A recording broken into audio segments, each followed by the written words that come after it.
নবম দশম শ্রেণীর শিক্ষার্থীরা এবং এসএসসি ও সমমানের পরীক্ষার্থীরা তোমাদের জন্য আরেকটি প্রস্তুতিমূলক পর্ব নিয়ে আসছি অবজেক্টিভের জন্য এমসিকিউ যেটা। তো দেখো, প্রথম প্রশ্নটার মধ্যে বলা আছে অধিসাফে অন্তর্লিখিত কোণ কোনটি? তো অধিসাফে অন্তর্লিখিত কোণ আগে আমি তোমাদেরকে বলছিলাম আমার আরেকটা পর্বের মধ্যে যে অধিচাপ হচ্ছে একটা বৃত্তের, যদি আমরা ধরো এটা একটা বৃত্ত আঁকলাম, তো এটা কিন্তু ব্যাস না, ব্যাস হচ্ছে কেন্দ্রগামী যা। তো এটা কিন্তু একটা যা, তবে এটা ব্যাস না, ব্যাস হতে হলে কেন্দ্রগামী হতে হবে। এটা হচ্ছে ধরো কেন্দ্র। তো এখন আমি এটাকে কেন্দ্র থেকে একটু উপরে দিয়ে একটা যা আঁকলাম। তারপরে দেখো এই বৃত্তটা দুইটা ভাগে বিভক্ত হয়েছে, একটা বেশি অংশ একটা কম অংশ। তো কম অংশ যেটা, এটা হচ্ছে উপচাপ, আর বেশি অংশটা হচ্ছে অধিচাপ। এখন অধিচাপে অন্তর্লিখিত কোণ, অর্থাৎ এখানে একটা কোণ কল্পনা করছে, এই কোণ আবার উপচাপে যদি ধরো একটা কোণ কল্পনা করলাম, তো সেক্ষেত্রে এই যে আমরা কোণটা কল্পনা করলাম দুইটা কোণ, এই কোণটা হচ্ছে উপচাপে যে কোণ হয় এটা সাধারণত স্থূল কোণ হয়, আর অধিচাপের কোণগুলি সবসময় সূক্ষ্ম কোণ হয়, একটু মনে রাখতে হবে। আর অর্ধবৃত্তস্থ কোণ হচ্ছে সমকোণ, ওইটাও কিন্তু পরীক্ষায় আসে।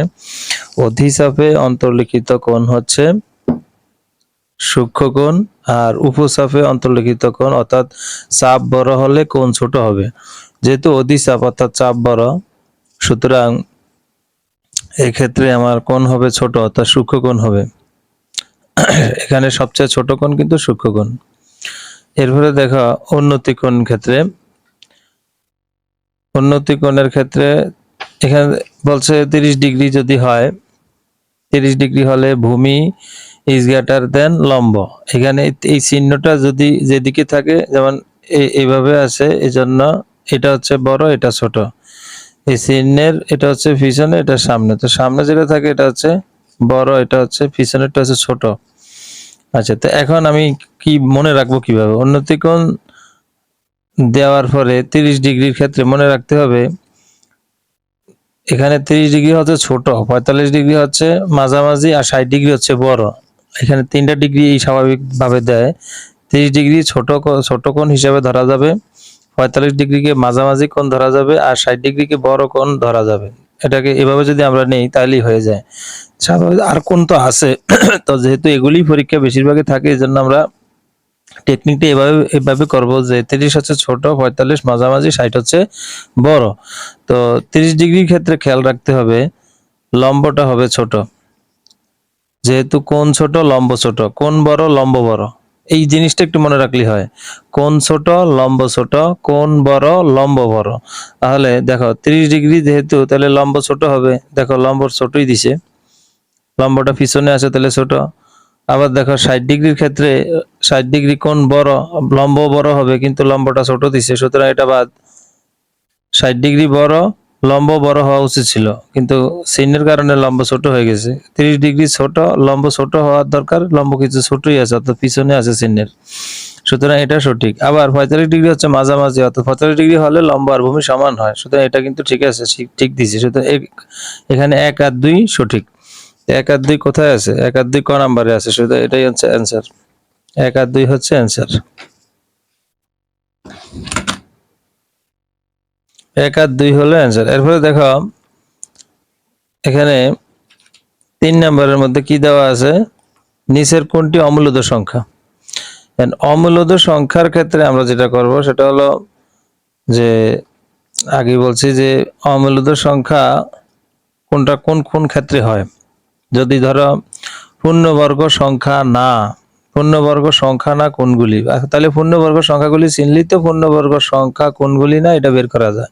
পূর্ণবর্গ সংখ্যা যেমন 2 গুণ 2 সমান সমান 4, 3 গুণ 3 সমান সমান 9, এভাবে 4 গুণ 4 হলে 16, অর্থাৎ একই সংখ্যাকে গুণ ওই সংখ্যা দিয়ে, কোনো সংখ্যাকে ওই সংখ্যা দিয়ে গুণ করার পরে যে গুণফল পাওয়া যায় সেটা হচ্ছে, বা কোনো সংখ্যার বর্গ ফল যেটা 4 স্কয়ার, 4 স্কয়ার সমান সমান 16, তাহলে 16টা হচ্ছে মূলত 4 এর বর্গফল, আর 16 এর বর্গমূল হলো 4।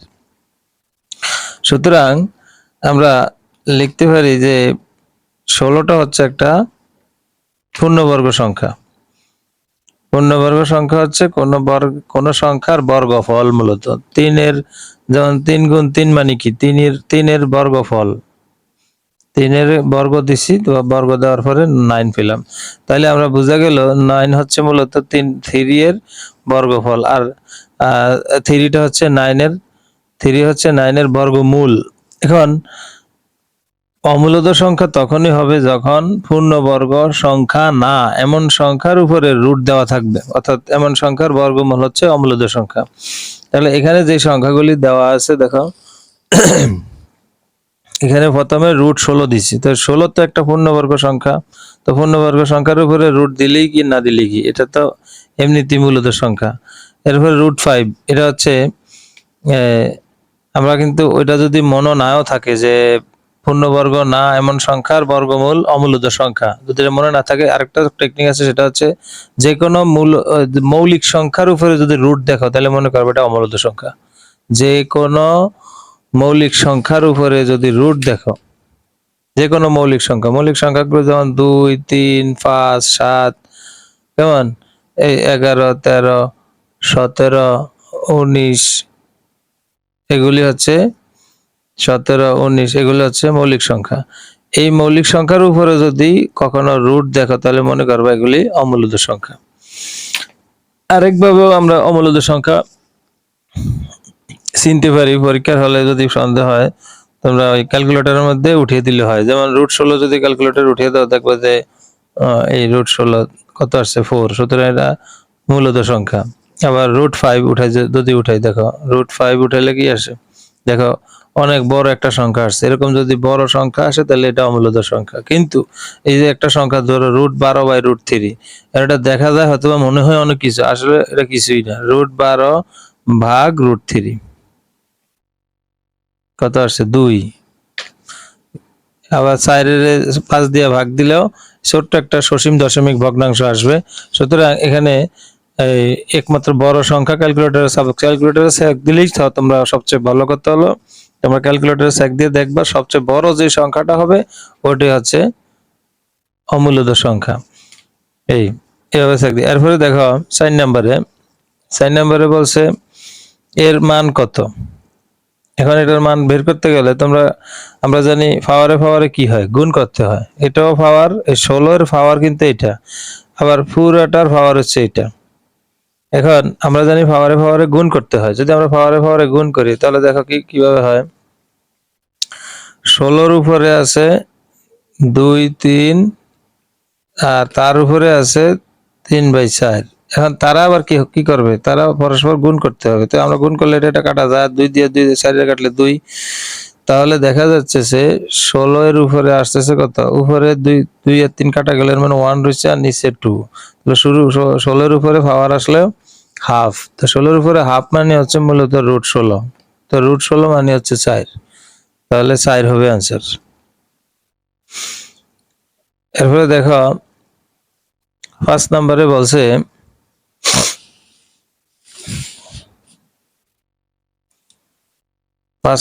বলছে